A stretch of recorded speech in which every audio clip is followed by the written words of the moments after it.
The NobleSole podcast would like to acknowledge the traditional custodians on the lands on which we gather, dream, and record this podcast. The Wurundjeri and Bunurong people of the Kulin Nation. We pay our respects to those mobs and their elders, past, present, and future. We'd also like to extend that acknowledgement to all mobs across the many nations on these lands. We'd like to thank the lands that we create on. Sovereignty was never ceded. This always was and always will be Aboriginal land.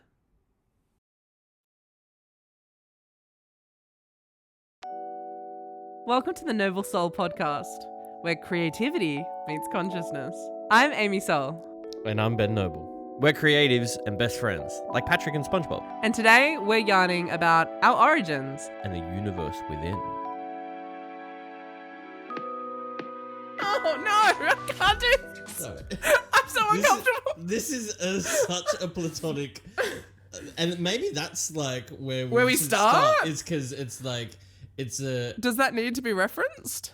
the brother sister twin dynamic. Yeah. So maybe. as a trans non-binary person, me being born AFAB, I need to contextualize my existence with sitting with a masculine man? Oh no, that's not what I was saying. I more meant like we're talking about our friendship. As platonic? Yeah. Won't that be clear? I mean, you hope so. Who knows though? Because like we're very beautiful and loving humans. And people confuse intimacy. And that's the thing, right? Is because like there is this social hierarchy of where exactly, right? Where romantic love is the best love. Where does... Okay, this is so off topic. Where do we need ADHD that shouldn't make a podcast? No, we should. Where does romantic intimacy begin and platonic love end? Yeah. Because it doesn't, like, I mean, my brain, I mean, I guess it does. Well, there's boundaries, right? Because both you and I are sexual beings, but we don't a lot of the time like explore that sexual energy together per se. But see, this is where it all contextually comes into place, people who are listening to a creativity podcast, which is that my understanding and my knowledge and kind of the people who have inspired my practice as a creative is I understand creative energy as a sexual energy. Yeah. Right? And so now, and maybe that's why this podcast started a little bit spicy, because to sit within the creative energy is to sit in a flow that's, and there's so much, what's the word I'm looking for? Like, an idea around what sex is and what sexuality is in a lens that is so in a kind of white, colonial, patriarchal, objectifying lens, rather than it being a birthplace of inspiration and literal creation. Like that's what sex is. And that's kind of beautiful. And that's what whenever I talk about dramaturgies, I always talk about dramaturgies as being a dramaturg as a process of helping someone birth something into the world. Yeah. Do you want to talk a bit about who you are and how you got here? Sure. So I met you at a really formative time in my life. For both of us. My father passed. Yeah. And I basically was like, oh, I need to stop pretending that this is the life that I want. Oh, can we just stop for a second on that? Because that... Yeah. Do you know how many people don't do that? Yeah. Don't have that moment of waking up Yeah. and just acknowledging that.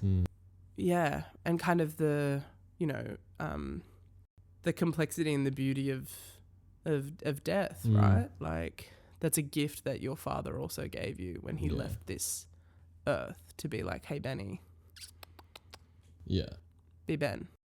Yeah, and it's weird, like, looking back, because it wasn't like he was ever the person who told me not to. He was definitely the person who was like, think outside of the box. Like, so, is there even a box? Yeah, exactly. Like, not only think outside, be outside, and Make your own box. exactly. And what is a box? And is a box even like worth? And who having? built that box? And why they put all these people in the box? All the box talk.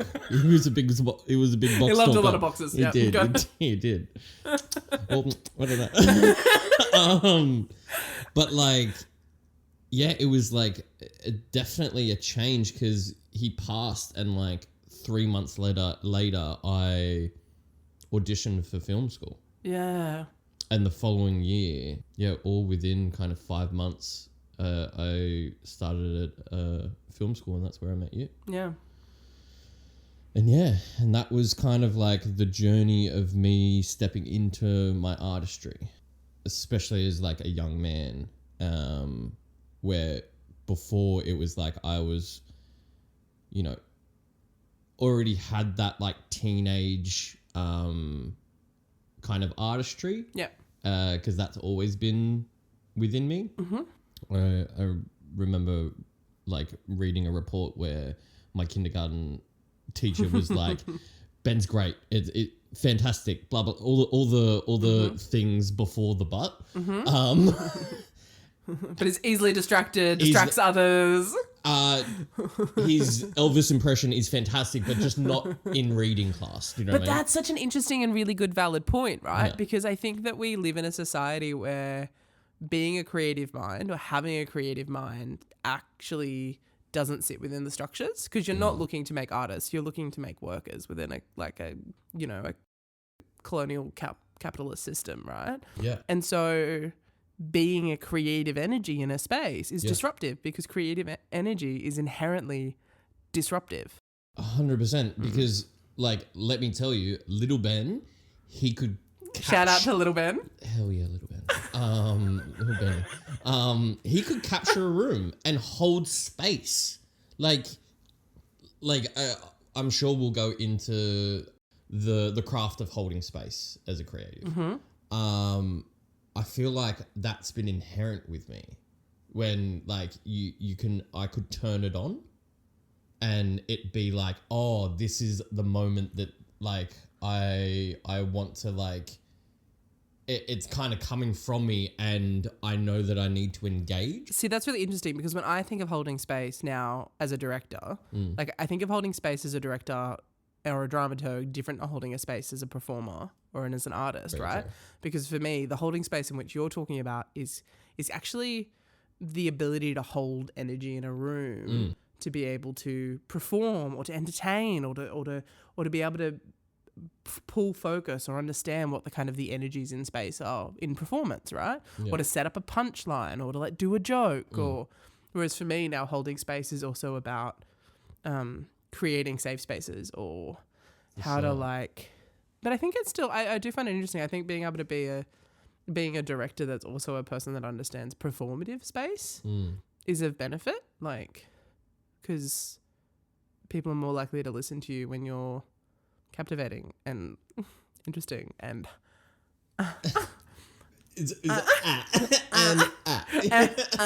that's professional right there. Yeah. That's charisma. No, my GP at the AMS back home once described me in a letter. It was the biggest compliment I've ever got. He described me as vivacious. And I remember being like, I love vivacious. Yeah. I'm vivacious. I don't think I've ever been called vivacious. It was iconic. I think I was like 16 and he wrote it in some reference letter. Amy is vivacious. And I was like, ooh. Meg, can you put down vivacious? The definition. Yeah. Actually, it'll be vivacious and a photo of my head. Is vivacious sexual? Well, speaking of vivacious, no, it's not. No. Okay. That's voluptuous. Yep. Which there's an argument to be said that I am also that. Oh, I had I was probably I was reading an article. Like you guys are reading an article right now. So I was watching a TikTok. And it was a white person articulating knowledge is power. And for me, whenever I've thought about knowledge is power, I'm like, yeah, like knowledge is responsibility, right? So within my framework, within like my First Nations framework, like having knowledges is a responsibility. Like being gifted knowledges or understanding knowledges means that I now have a responsibility to those knowledges and to my communities and to my people and what that is, right? I didn't understand that within a Western framework, that knowledge is power actually means like power, like having power over something. Right. And so that why when you ask someone a question to get information, it can be seen as threatening. And I guess I should probably articulate a little bit about myself. I'm a proud First Nations person. My mob is Wiradjuri, out Bergen Riverways, and I was also born on Biripi and raised on Worimi country for my whole life until the last kind of 10, 15 years when I've moved into the cities and pursued an arts practice. I didn't want to be an artist. I wanted to be a doctor. Medicine was the path I wanted to go down. I wanted to heal. I dropped out of school when I was 13 and found my way into an enabling program at University of Newcastle. Shout out Wallatuka. Because Dr. Peter O'Mara, who's used to be the head of AIDA, was my doctor up home. Shout out Peter, who's also Wiradjuri. Kind of was like, you're really brilliant and you should be a doctor and you should, help mob with medicine. And I was like, that's the path I want to walk. I'm not smart enough to be a doctor. Well, no, I'm a genius, but I'm smart in a different way. And I didn't get into medicine. And then I kind of stumbled into many other lifetimes and things and then fell into the arts and realized that story for me was healing and that our truth tellings was where I sat, and I found my way in theatre.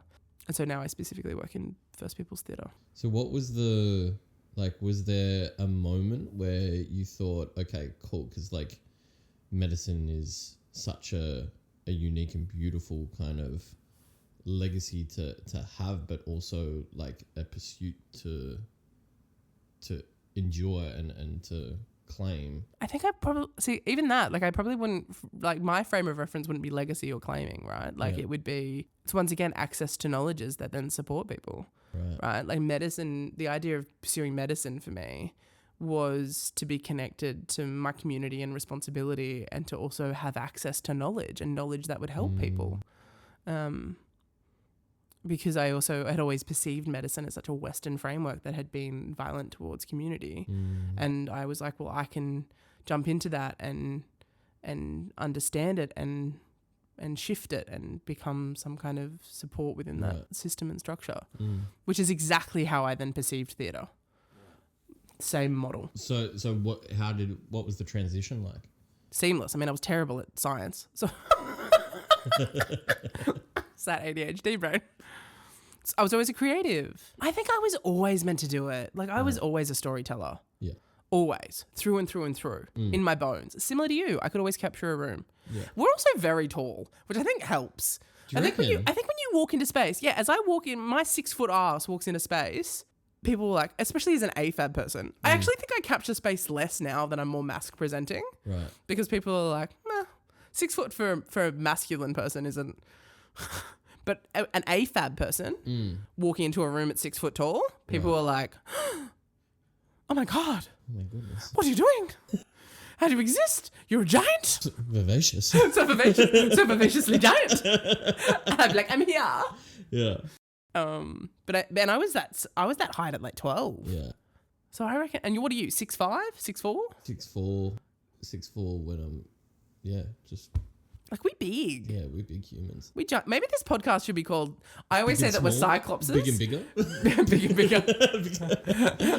The giant podcast. The cyclopses. The cyclopses. Creators of worlds. Yeah. Yeah. I love that. So. Yeah. As the creative geniuses that we are. See.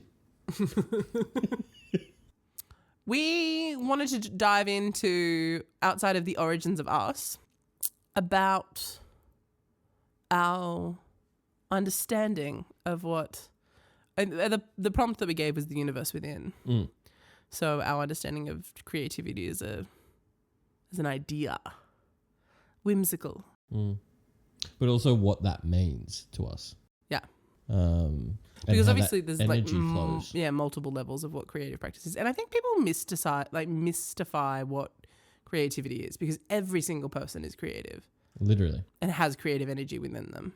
Yeah, and that's the thing. It's like some may have a practice around it, but everybody is creative. Everyone. We like just how our mind perceives this reality is creative. I do think there is a distinction between people who then choose to exist as a creative in their entire being, but maybe there's not. Like people who become artists. Like what's the people between who have creative, because everyone should have a creative practice, but that then becoming an actual artist. And my opinion on it is I think artists either have a reason why they have to make art, or my personal belief is that, I remember my acting teacher when I was in acting school, which has always stuck with me. Glenn, we had the same acting teacher. We went to the same acting school. You know him well. Shout out, Glenny. Why'd you look to the sky? You're not dead.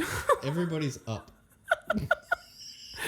Anyway, Glenn, who was brilliant, he described it as we are the universe. We are kind of little pockets for the universe to channel what it wants to through us, and that we're just access points for the universe. Yeah. And I always really loved that, because for me, I always think that I'm just a part of like what the ancestors wanted or need to happen here, or to continue whatever that story is how I kind of look at it. But what does it mean to you to have the universe within? I don't know why that also sounded a little bit dirty. I mean, because sometimes it is. And that's the thing. It's like to have the universe within is, for me, fundamentally respecting what's here and what wants to come out. No, but that's you know what I mean? Like it's being in tune enough with myself to realize, yes, I'm a vessel for the universe.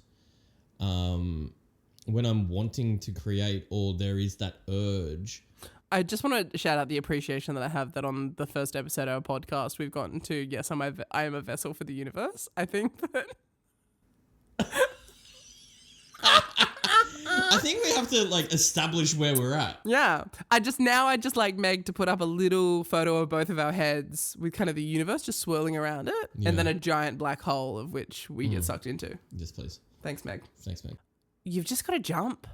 Like there is no catching. There is no idea of what it could be. There is no kind of, like obviously you have structure and you have practice and you have craft, and all of those things are deeply, deeply important. But that's more of an embodiment of which the work that you've done to know that stuff. And at some point you have to jump and trust that it's in the doing. Yeah, 100%. And the trust is like a muscle. Because the more that you trust, the more that you can trust. Like it's a capacity thing for me anyway.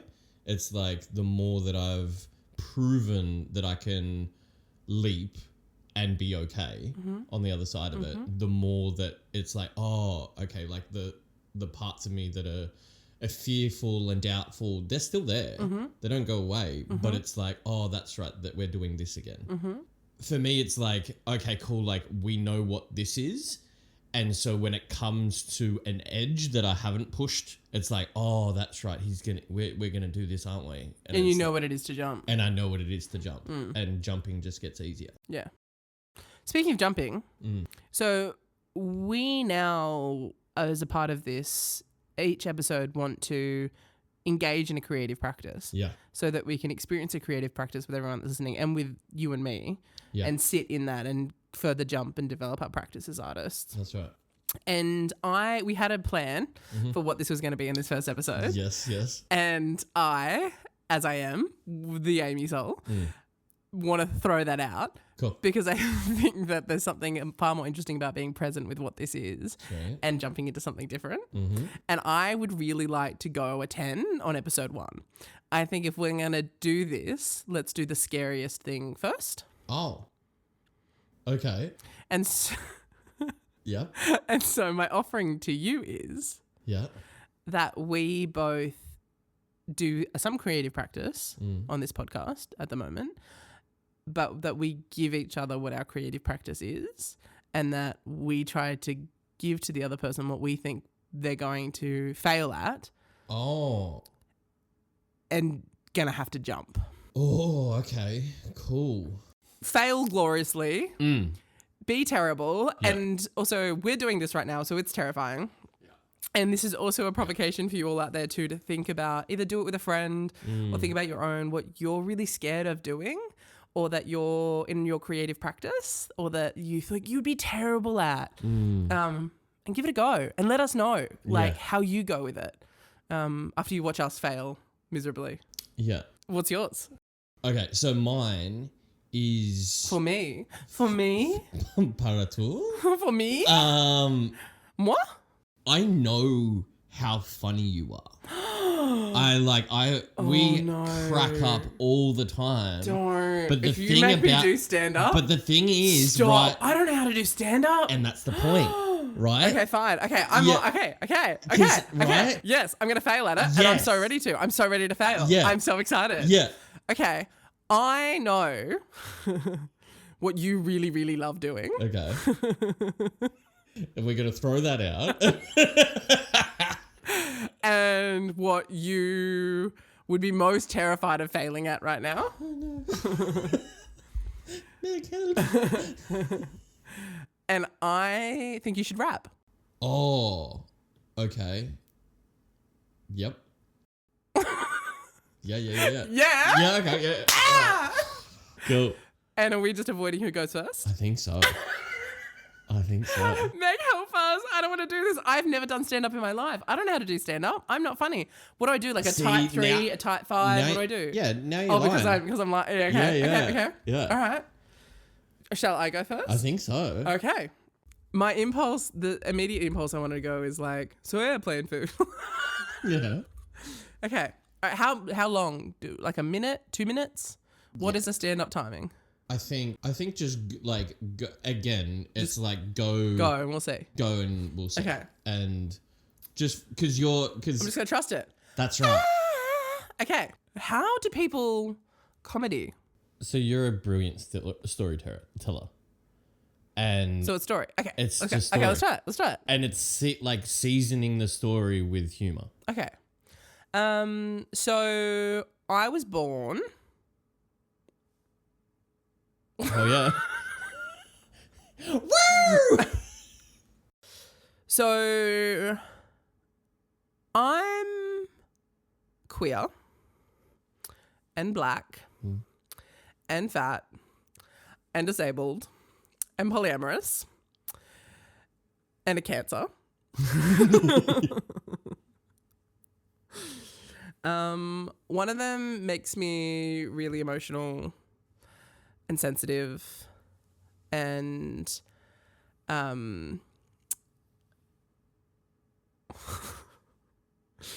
and punchline here, which I haven't pre-thought, so I don't know what it is.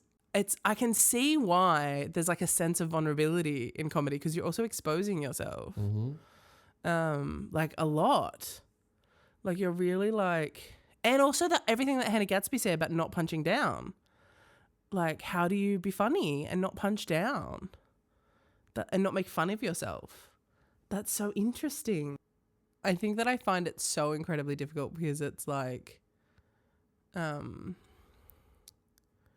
jokes are, maybe I don't know how to laugh at myself very well. I'm not a laugh at myself kind of person. I've been laughed at enough.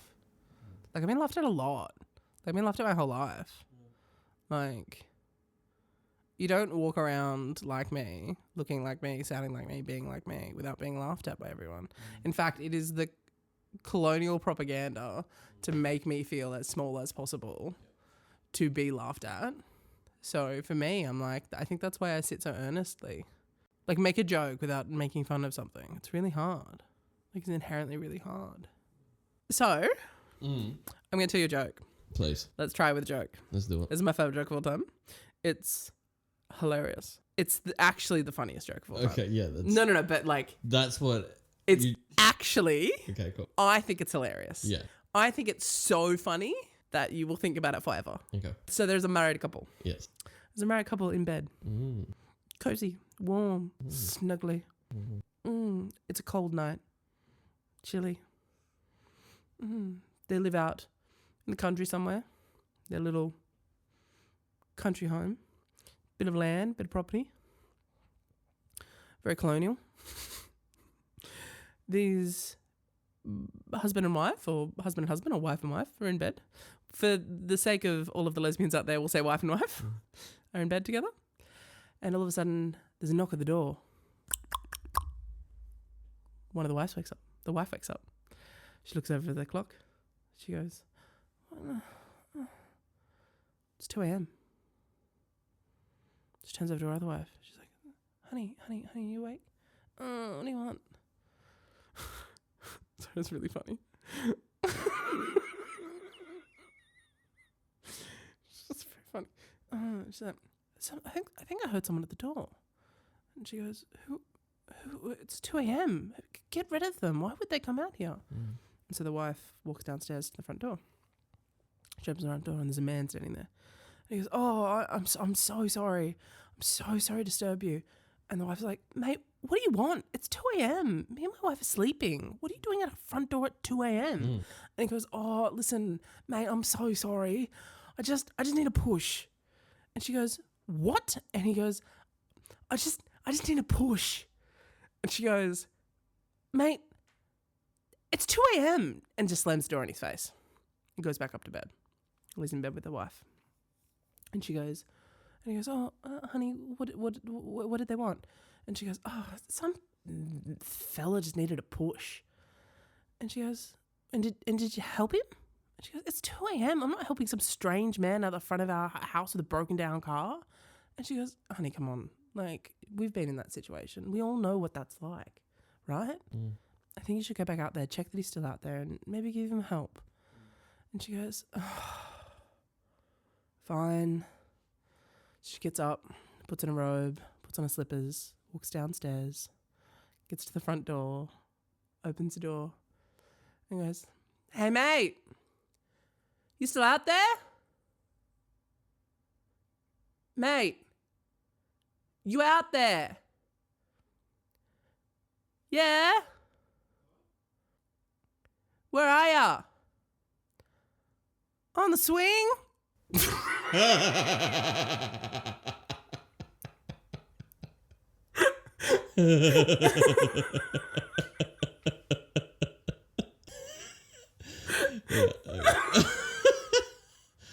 It's so silly that it's so good.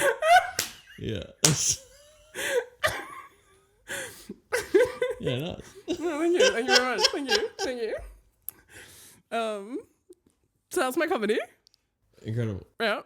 I think it was pretty good. Yeah. Oh, it's so hard. It's great though. That's great. That was great. It was good. That was great. Congratulations. Yeah. Thank you. Yeah, nice. Thank you. I don't think comedy is for me. I don't know. Learning comedy. Thank you for that prompt. No, of course. So I think stupid jokes is like really niche, silly, dumb jokes. Feels like an area that I could explore Sweet. as an artist. I love that. Should we do yours? Sure.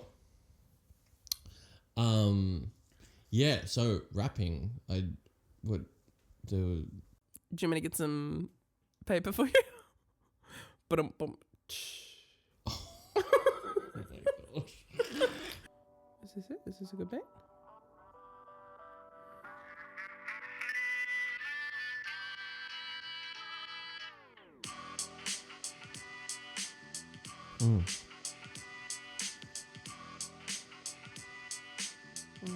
Yeah. Yeah. Yeah.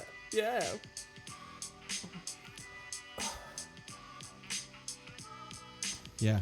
I like to just move like this and spider. Move the pin though. Like, I don't know. It's flourishing, but in a weird way though. I don't know. Oh, I don't. I can't look at you. It's so good. I can't look at you. You were just giving me this face where it was like.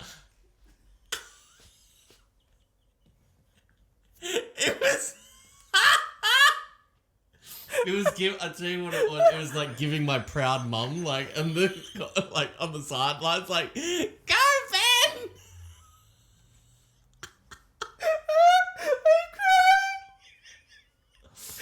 Oh god. Oh, I feel like I was like, I was so close to dropping in, and then I looked at you, like. It reminds me of like the mum from Mean Girls. You know, Yeah. this looks so good. Okay. Enjoy this one.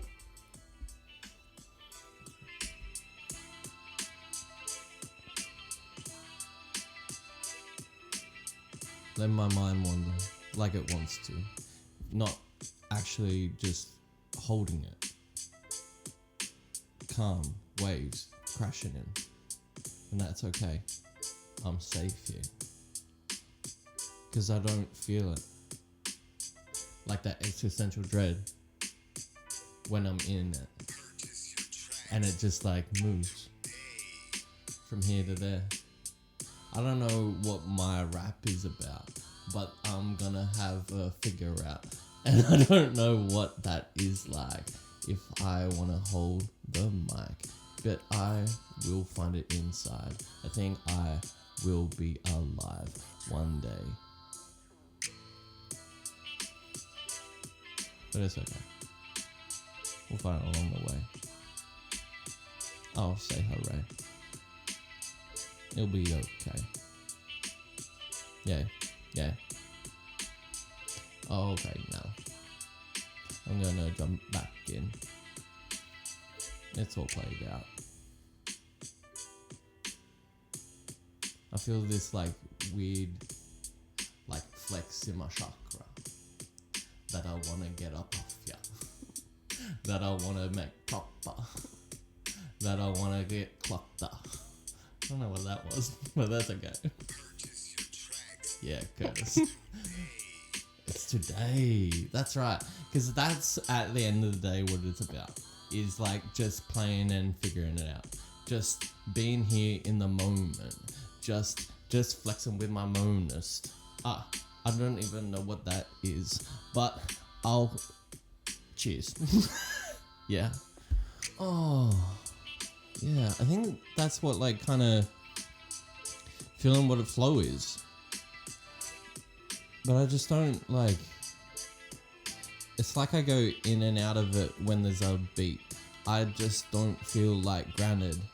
I just like 2 feet. I don't know. It's just like, what? I don't know. It's just like, what? I don't know. It's just like, what? I don't know. It's just like, what? Yeah. I think that's it. So good. Oh man, That was great. That was it? woo! That was so good. It's so weird. Like I feel like, yeah, I've been like dabbling in rap of late, but it's my mind. The structure of it in my mind is like something that doesn't feel super flowy yet. It was so beautiful to witness. Like it was just like you just like when you hit the flow of the thing and you could feel you just like things just coming through, and you were like, oh, that's what flow is. Like, yeah. Like you could feel like, and it felt like every now and again, like you'd open it up and then you'd close it back down. But even when you were softening it, you were like, I'm gonna. It's like you were going into like the only thing I can think of is the reference of Finding Nemo, where all those turtles are in like the like fast water space. Yeah. And so it's like you're in that and then you drop out and you're like just floating in the water and then you go back into it and you're in like and then you drop out. You're like, it was really beautiful. It was really cool to witness. And what you pushed through the fear, like, because I could see how much fear there was. Yeah. But like how much like talent and love you have for it too. Like you could feel that. I'm like, oh, like there was like one line that I was like, oh, that's actually really cool. Yeah, it was really cool. Like Meg and I were like vibing. I was like in it. I kept thinking I was like proud mum vibes, but I was in it. Like I was like, yeah. Yeah, like, nice. Like, yeah, it was cool. It was really cool. Thanks. How's it feel? How do you feel? Yeah, I think like the more it's like I have to give my mind something to do. Like otherwise it will judge. And you know, at the beginning of things, it is judging and it's good. Like, it's like, oh, okay, cool, catching the beat, like offering different flows that could kind of go, or tempos that I could put on, like put to it kind of thing. But then once it's in, it's like, once I have something for my mind to do or relax or something like that, then it's okay. And then it's like my gut and my mind can just kind of like shift, and I think that's what the flow is. And then when it come out of it, it's because my mind either doesn't have something to do, or like has dropped the confidence of it or something. Or like, instead of being in the flow, has like perceived the flow. Yeah. Just from like a present state, I guess. Yeah. Yeah, from this idea of presence and in it to like judging it and being external from it. Literally. Yeah. Yeah. But yeah, feels cool. And I know what you mean by the like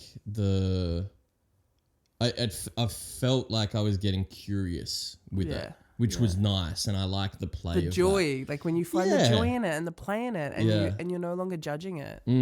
Like, you're just in it. And I think that's the thing, like for me, like because I'm a professional artist, right? My full-time salary comes from being an artist. Yeah. There's a sense of like, oh no, I have to be good at it. Yeah. Because if I'm not good at it, then why are people paying me to do it? Exactly. And the minute you forget that it has to be joyful and it has to be fun, you have to be in it. Like that's actually the magic. Yeah. And that's the inherent value, not what we deem value for art. No, it's in process. this like outside external kind of pressure that's kind of gets put on art, where it's like, that's the value of like me playing and finding the edge, but also just within to step back in meta the meta of it is I like, love being meta.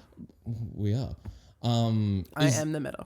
that's right, but it's like, you know, it's us pushing the boundary of it, but then again it's like, oh, how can we like frame this beautiful context of what art is, and then push within that as well. So, yeah. Well, it was really exciting. Thank you for doing the very first episode of NobleSole together. Why don't you sign off for us, Benny? Thanks for listening to NobleSole. If you liked this, good. Thanks for listening to the NobleSole podcast with Amy Soul and Ben Noble. This episode was produced and edited by Megan Scollier-Gray. If you want to support this independent podcast, subscribe or follow wherever you listen.